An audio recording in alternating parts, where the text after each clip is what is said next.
Oh, yeah. How are we doing? Are we in front of the effing... It doesn't matter. When you're an amateur like me and you're trying to put it on YouTube, hey, we're going for all the bricks, man. You're just going for broke. And we're going for broke here. That's what we're doing. Sure we are. Yeah. Yeah. We're going over last week's notes. Very happy to be here at the Nip and Tuck.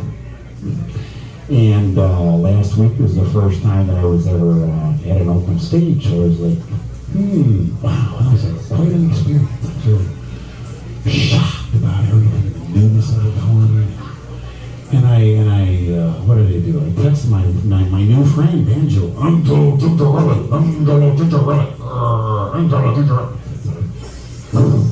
intimidating me. Angelo Ginger-Rabbit. So I texted Angelo. Angelo Ginger-Rabbit. And I said, thank you so much for the opportunity to appear at your open mic last week. Angelo, that was so much fun. Thank you so much. Wow. You know, it seemed like some of those guys come here every week. And then, like, he didn't text me back. Like, and I was like, I'm waiting over in Ocean Grove. Like, wow, that was weird. He just, like, you know, cut off on me or something. And he knocks on the door. And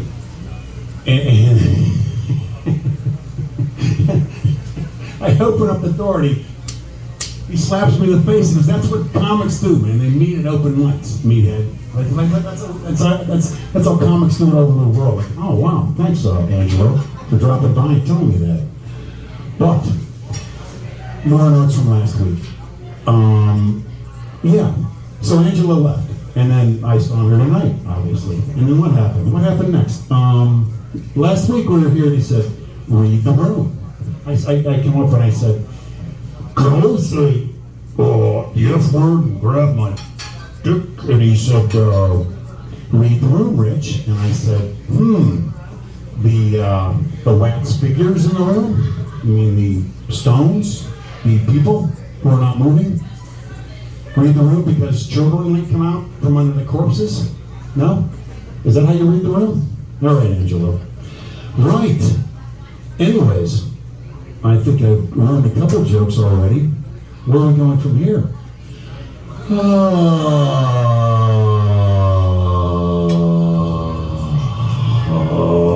I'll just growl into the microphone and it'll all come back to me, I'm sure. My act, what I was going to do. Yeah, Angelo. So my buddy Angelo. All right, man.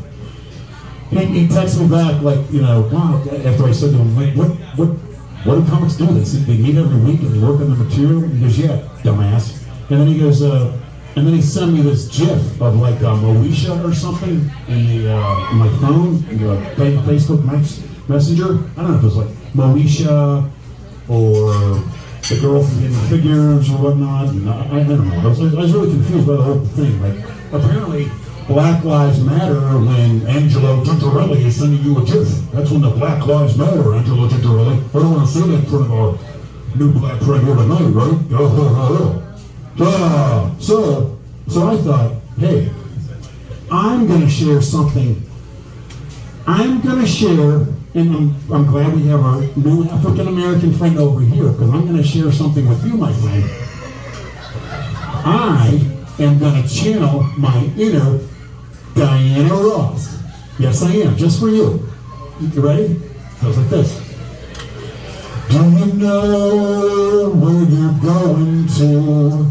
Do you like the things that life is showing you? Where are you going to? Do you know? Do you know? Do you know? Do you get what you're hoping for? Oh, we have some more black friends. I couldn't see it from back there with my crappy little glasses I got. Now, let me sing to you, my African-American friend. Here we go. When you look behind you, no open doors. What are you hoping for? Do you know? Once we were children standing in time, chasing the fantasies that filled our minds. You knew how I loved you, but my spirit was free. Chorus here, chorus. Diana Ross is now I think we all recognize this, right? My new African American friends, right? This is Diana Ross. Thank you. This is Diana Ross. I'm talking Angelo Gingerelli. Angelo Gingerelli. Angelo Gingerelli. Was it the light? Yeah. Jesus Christ! Fuck! I was just like, all right, fuck. I was gonna tell my son, oh, fuck. All right, I gotta hurry up. It's a minute. Angelo Gingerelli. Angelo Gingerelli. Angelo Gingerelli. With a name like Angelo Gingerelli, I'd be like punching people, man. Angelo Gingerelli. I'm from New Jersey. My name is Angelo Gingerelli. So, like the other thing about last week, he goes, like I can't even still figure out like what nights they do Monday nights are. It's the fourth, the fifth, there's a full moon. What the fuck? One day of the month, it's biker night. Ooh, the bikers are nipping tug. The bikers are nipping tug. We're all scared of them. Ooh, we don't know what night it is, but we're all scared of the bikers. Hey man, my name is Richard John Walters, and I don't have time for my biker story, but a lot of bikers I run into, they're kind of like pseudo bikers. They have the boots, the belts, and the chains, but they're bikes, man. You know what I'm saying? And I drive a effing 1150. Oh God, what is it? I don't know. BMW. That's it. I forgot. I'm 60 years old, and I do drive a BMW, or I used to. That's a bike. GSA. Anyways, I know about bikers. So I want that phone number of the bikers that are doing that, are holding hostage. That they're holding our hostage. They're holding our Monday night hostage, and I want it. And here's my plan. We'll have that guy Waldo call him up. We'll use my phone, and I'll say, hey, I'm Angelo Gingerelli. I'm Angelo Gingerelli, and I want that Monday night. I want that Monday night biker night. And then me and Waldo will go, and we'll take on those bikers. And if Waldo dies, like he's always talking about dying anyway, right? We'll say it's not a big loss. I'm joking, Waldo, I'm joking. And then me, well, I could take it or leave it, you know? So anyways, Angelo Gingerelli. That's all I have. Sorry.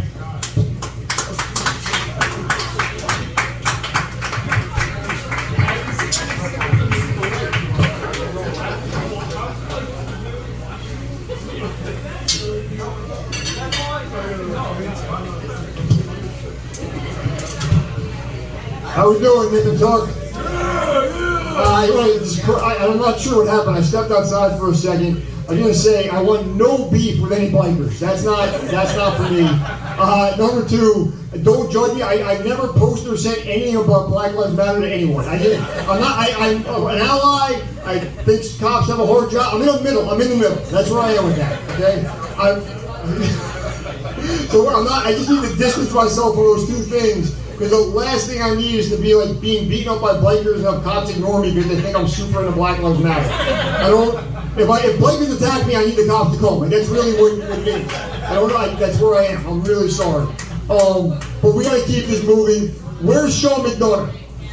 This guy did a show on Friday that was so packed up, I couldn't get in. I'm a high enough level of local celebrity in Monmouth County where that almost never happens anymore. Give it up for Sean McDonough.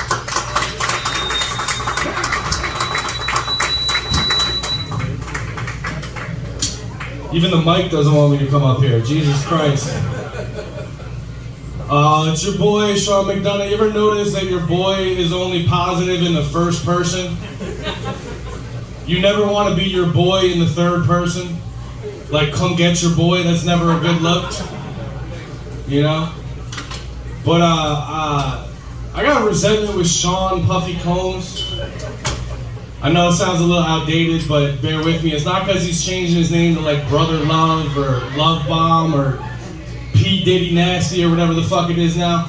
It's because 25 years ago he put out a song called Victory. And in that song Victory he had a line where he said, you ain't gotta like me, you're just mad because I tell it how it is and you tell it how it might be. And now every time my girlfriend says something stupid, I say that shit to her and it's ruining my relationship. She's like, babe, I can't find my mask. I'm like, your car's a mess. She's like, you're rude. I'm like, you're just mad because I tell it how it is. You tell it how it might be. You know? But I don't know if you remember the Victory video from Puff Daddy. And shit was ridiculous, right?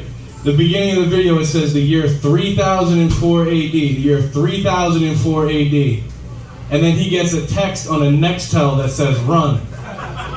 They had cell phones in 1997, Puff, let alone 3004 AD. You know?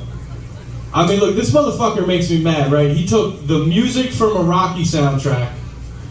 He ripped off the movie Running Man for the music video.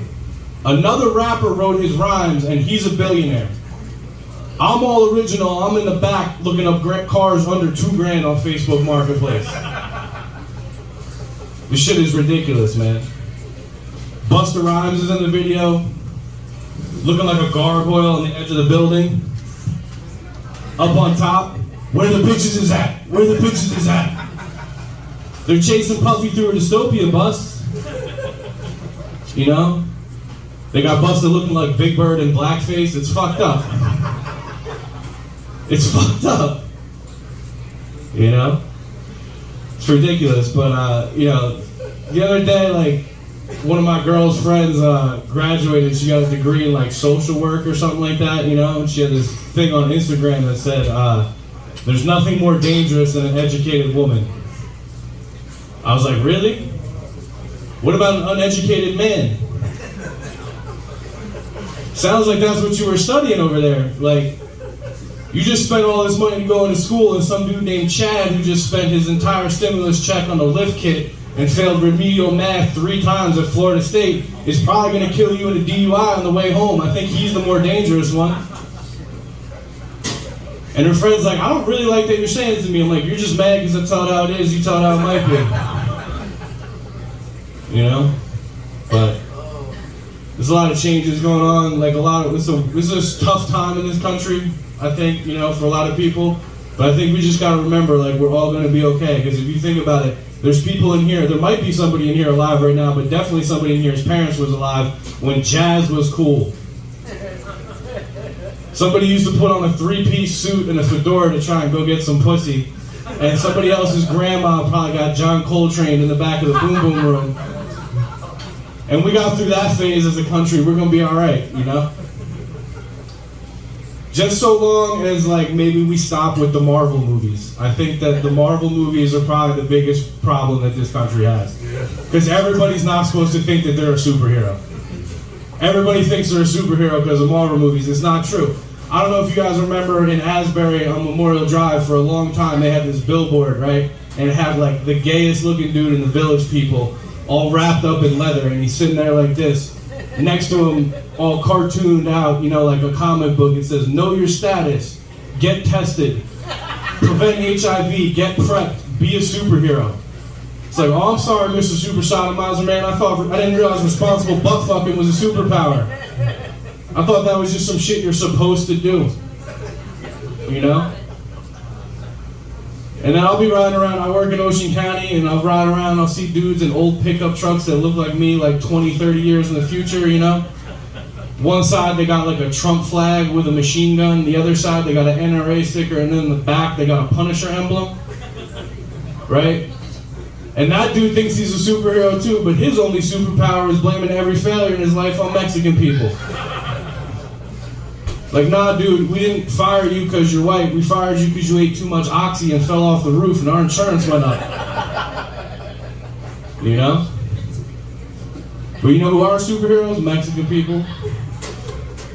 They build our homes, they cook our food, you know, they watch our kids, and they do all that on nothing but a diet of 7-Eleven pizza.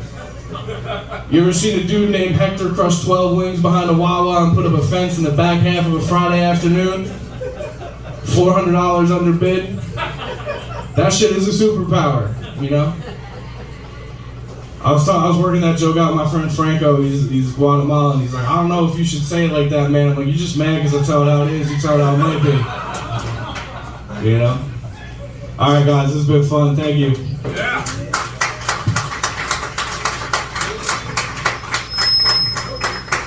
Give it up one more time for Sean McDonough, everybody. Yeah.